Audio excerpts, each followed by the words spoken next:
Hello guys. सो मेरा नाम मीत गर्ग है और I am also a graduate of university of Delhi. I have done my business economics bachelors in business economics from university of Delhi Maharaja Agrasen college. So उस time अभी आज ही CUET का result आया है और रिज़ल्ट से हमें देखने से पता लग रहा है कि 2 स्कोर्स गिवन है।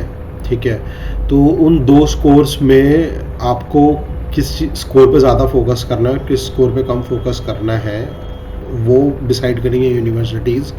और एक Q&A में CUET के Q&A एक डॉक्यूमेंट में ये क्लियरली मेंशन्ड है कि जितनी भी यूनिवर्सिटीज़ हैं they have to make the ranking list for the admission based on the normalized marks.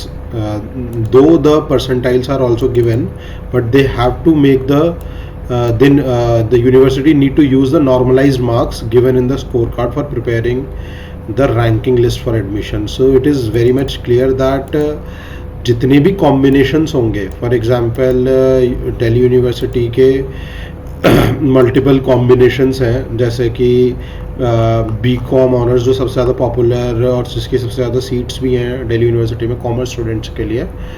तो इसमें आप क्लियरली देख सकते हैं कि जो भी कॉम्बिनेशन है, ठीक है, अब जैसे इस कॉम्बिनेशन के अकॉर्डिंग जैसे ये कॉम्बिनेशन है तो इसमें टोटल मार्क्स 800 होंगे।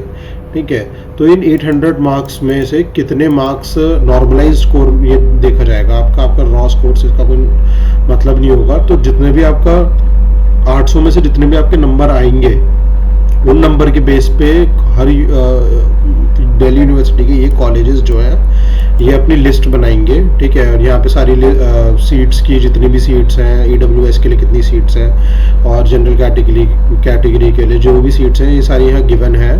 ठीक है, तो इसके अकॉर्डिंग ये अपनी एक लिस्ट बनाएंगे।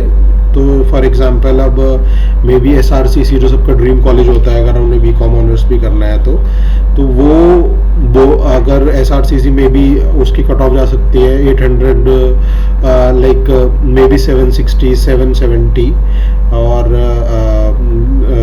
मे बी 760 750 के आसपास, 750 से 780 के बीच कितनी भी कट ऑफ जा सकती है SRCC की। और इससे क्लियरली पता चलता है कि देखिए ये पहली बार है तो एग्जैक्टली कोई नहीं बता पाएगा कि कितनी कट ऑफ होगी, बट जितना स्कोर आ रहे हैं तो लगता है कि 780 760 पर SRCC लोगों को मिल जाएगा। और बाकी अगर जो भी कोई अनरिजर्व्ड कैटेगरी का अगर कोई बंदा है जो जनरल कैटेगरी का है, मेरा मानना ये है कि अगर उसका स्कोर 650 से ऊपर है तो उसकी काफ़ी ज़्यादा चांसेस हैं कि उसको दिल्ली यूनिवर्सिटी का कोई ना कोई कॉलेज मिल जाएगा। I am not talking about north campus, but कोई ना कोई कॉलेज मिलने की उसकी काफ़ी ज़्यादा संभावना है। सो यही है, और बहुत सारे कॉम्बिनेशंस हैं तो वो आप उसमें ट्राई कर सकते हैं। बट आप मोटा मोटा ये देखिए कि आप फॉर एग्जांपल ये है तो इसमें जनरल टेस्ट को भी अच्छी खासी वेटेज है कॉम्बिनेशन 2 में। तो आप ये देखिए कि आपकी इसमें परसेंटाइल कितनी बैठ रही है। अगर परसेंटाइल भी आपकी 93 94 से ऊपर आ रही है जनरल टेस्ट में और आपके इस कॉम्बिनेशन के हिसाब से ज़्यादा नंबर बैठ रहे हैं तो आपका काफ़ी अच्छा चांस है।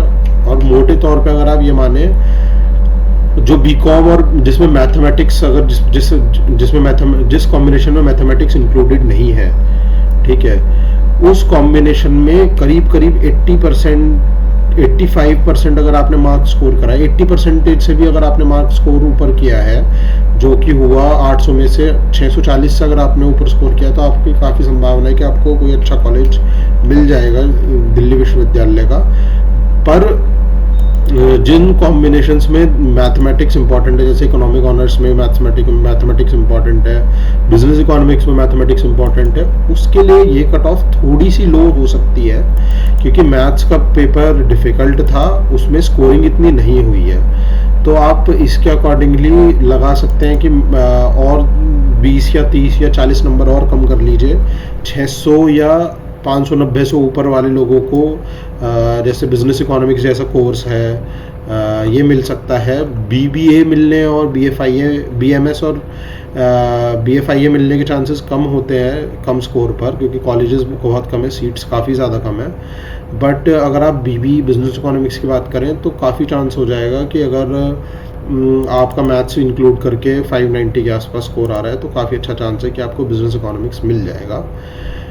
इकोनॉमिक ऑनर्स के लिए तो मैथमेटिक्स में अगर आपकी परसेंटाइल ज़्यादा अच्छी है तो जिसकी वजह से आपका स्कोर ज़्यादा हो जाएगा, तो आपका चांस है कि आपको एडमिशन मिल सकता है। दूसरी चीज़ जिसके ऊपर हम बात करेंगे वो है एक टाई ब्रेकिंग रूल। ये बहुत इंटरेस्टिंग रूल है। फॉर एग्जांपल, अगर किसी सीट के 2 दावेदार हैं और उनका CUET स्कोर सेम है, जिस भी प्रोग्राम के लिए वो जा रहे हैं, तो इस बेस पे कैलकुलेट होगा टाई ब्रेकर। तो जिस भी बच्चे के बेस्ट ऑफ 3 में ज़्यादा नंबर होंगे उसको एडमिशन मिल जाएगा। अगर वो भी सेम है तो बेस्ट ऑफ 4, बेस्ट ऑफ 5 इस तरीके से कैलकुलेट होगा। और वो भी सेम है तो एज के अकॉर्डिंगली, आपके 10th के सर्टिफिकेट के अकॉर्डिंगली जो बच्चा बड़ा होगा उसको प्रेफरेंस मिलेगी। तो ये बहुत इंटरेस्टिंग फैक्टर है। हो सकता है काफ़ी बच्चों के स्कोर सिमिलर आ जाएं, क्योंकि it is also possible, but ज़्यादातर ये रूल आएगा नहीं।